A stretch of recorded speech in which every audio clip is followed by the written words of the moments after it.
سلام كما يتخونوا كبرات تخاتلتي ساتلايت تلفزيون أسنا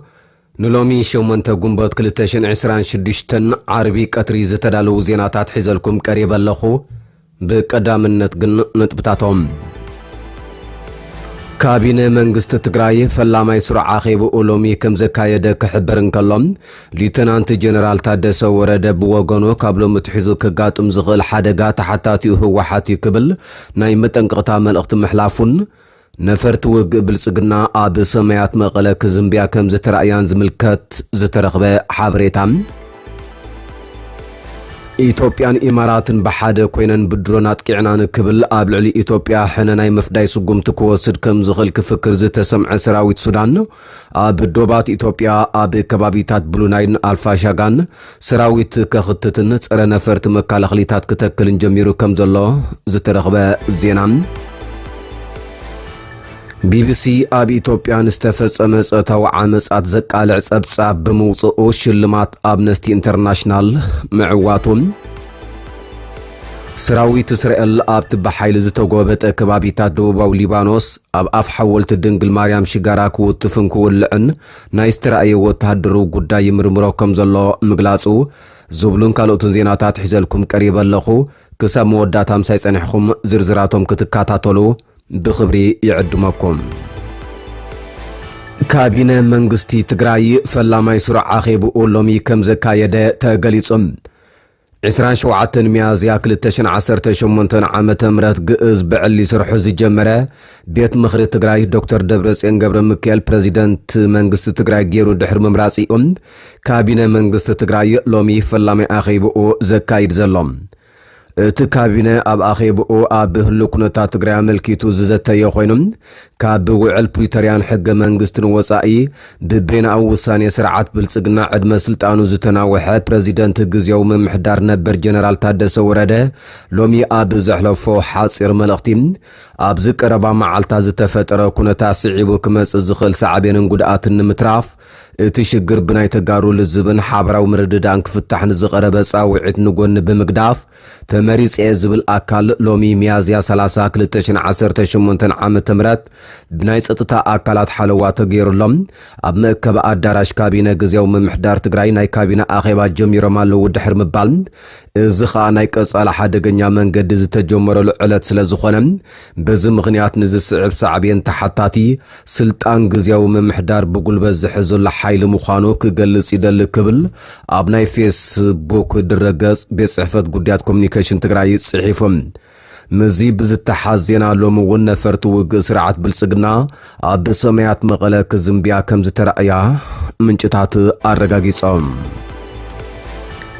ኢትዮጵያን ኢማራትን በሓደ ኮይነን ብድሮናት ቂዕናኒ ክብል ኣብ ልዕሊ ኢትዮጵያ ሕነናይ ምፍዳይ ስጉምቲ ክወስድ ከም ዝኽእል ክፍክር ዝተሰምዐ ሰራዊት ሱዳን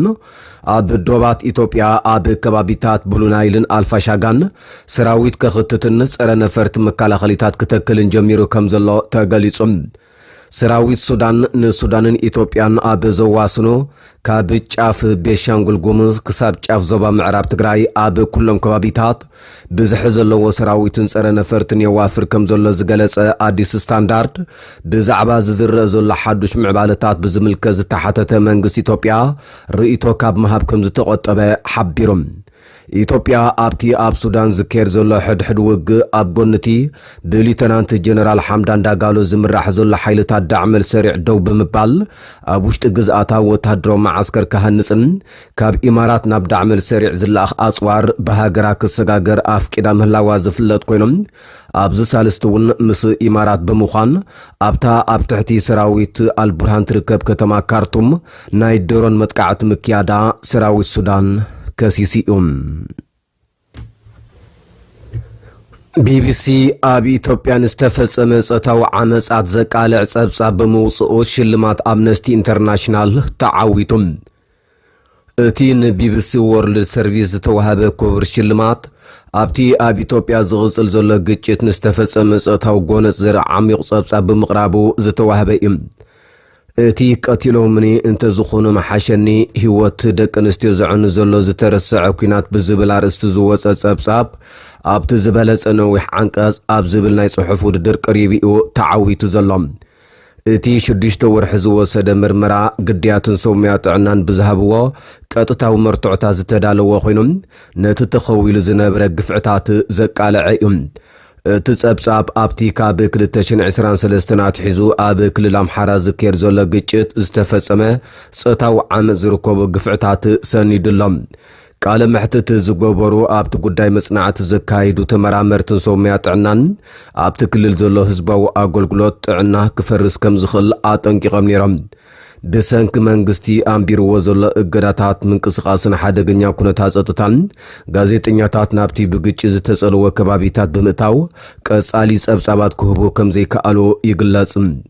እቲ ኣብ ክልል ኣምሓራ ዘሎ ግጭት ኩናት 2 ዓመት ትግራይ ኣብ ሕዳር 2022 ብመሰረተ ስምምዕ ፕሪቶርያ ደው ድሕሪ ምባሊኡ ተወሊዑ። እቲ ኣብ መንጎ ህወሓትን ማእከላይ መንግስቲ ኢትዮጵያን ዝተፈረመ ስምምዕ ኣብ ልዕሊ ሲቪላውያን ዝፍጸም ጾታዊ ዓመፅ ዝርከቦ ግፍዕታት ደው ክብልን ግድያት ፍትሒ ክረኽቡን ዘጠቓልል እዩ። እንተኾነ እቲ ምግሃስ መሰላ ደቂ ኣንስትዮ ኣብ ክልል ኣምሓራ ከም ዝቐጸለ እቲ ጸብጻብ ኣመልኪቶም ሰብ መዚ ብልጽግና ንዝቐርበሎም ክስታት ምግሃስ መሰላትን ግፍዕታትን ክነጽግዎም ጽንሖም ዝፍለጥ እዮም።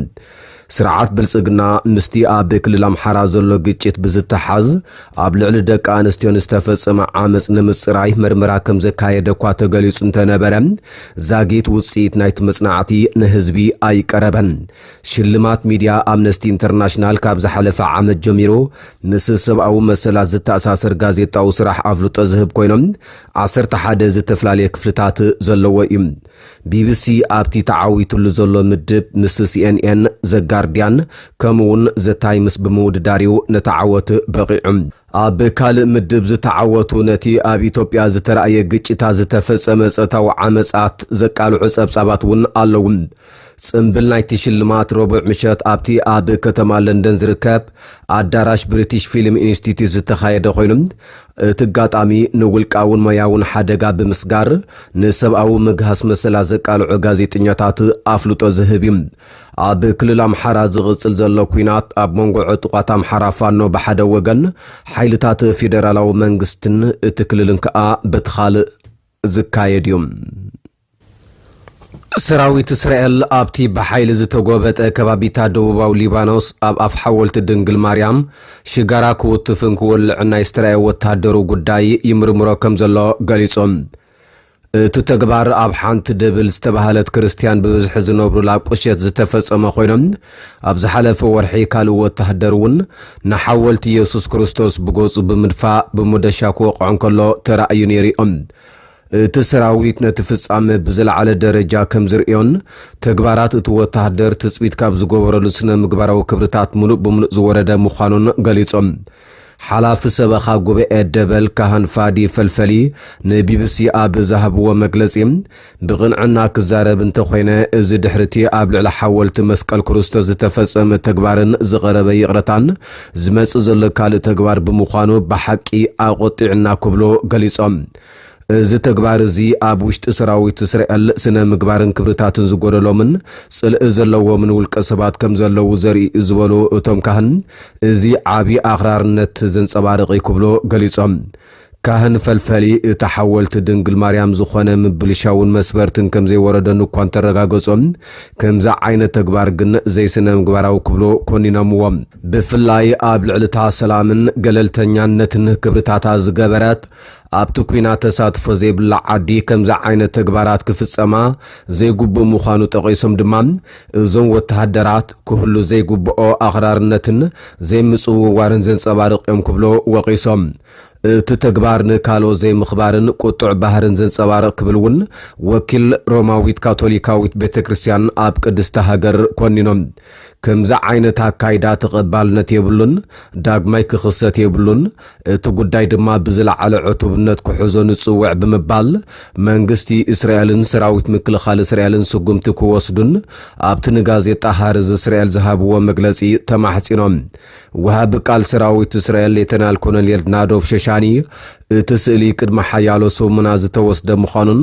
ብመሰረት ውጽኢት መርመሩ ድማ ኣብ ልዕሊ እቲ ወተሃደር ስጉምቲ ክውሰድ ምዃኑን ሓቢሮም። ሰራዊት ንናጽነት ሃይማኖትን አምልኾን ከምውን ቅዱሳን ቦታታትን ሃይማኖታዊ ምልክታትን ኩሎም ሃይማኖታትን ማሕበረሰባትን የኽብር ይክብል ከኣ ወሲኾ ገሊጾም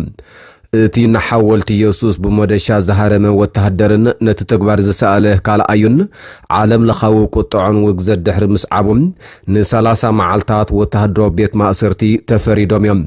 ኣብ መንጎ እስራኤልን ሊባኖስን ብመንጎኝነት ኣሜሪካ ስምምዕ ምቁራጽ ተኽሲ ብ16 ሚያዝያ ኣብ ግብሪ ምስ ወዓለ ብኣሽሓ ዝቝጸሩ ወተሃደራት እስራኤል ሰፊሕ ከባቢታት ደቡባዊ ሊባኖስ ሒዞም ኣለዉ እቲ ስምምዕ ግነቲ ኣብ መንጎ እስራኤልን ዕጡቕ ጉጅለ ሕዝቦላህን ዝካየድ ዘሎ ኩናት ደው ከብሎ ኣይከኣለን ክልቲኦም ወገናት ነቲ ውዕል ብምጥሓስ ንሓድሕዶም ይካሰስ ኣለዉ እስራኤል ኣብ ደቡባዊ ክፋል ሊባኖስ መዓልታዊ መጥቃዕቲ ተካይድ ከም ዘላን ኣብ ዝሓለፈ ሰሙን ልዕሊ 120 ሰባት ከም ዝተቐትሉን ሊባኖስ ሓቢራ እዚ ከምዚልን ከሎ ሕዝቦላህ ኣብ ደቡባዊ ሊባኖስን ከምውን ኣብ ሰሜናዊ እስራኤልን ዝርከቡ ወተሃደራት እስራኤል ብሮኬት ድሮናትን ሞርታራትን ከጥቅዕ ጸኒሕሎም ኣብ ሊባኖስ እቲ ኩናት ብ2 መጋቢት ካብ ዝጅምራት ሒዞም ብውሕዱ 2715 ሰባት ከም ዝተቐትሉ ክንገርን ከሎም ኣብ ደቡባዊ ሊባኖስ 17 ወተሃደራትን ሓደ ሲቪልን ኣብ ሰሜን እስራኤል ድማ 2 ሲቪላውያን ሰባት ከም ዝተቐትሉ ሰብ መዝ እስራኤል ገሊጾም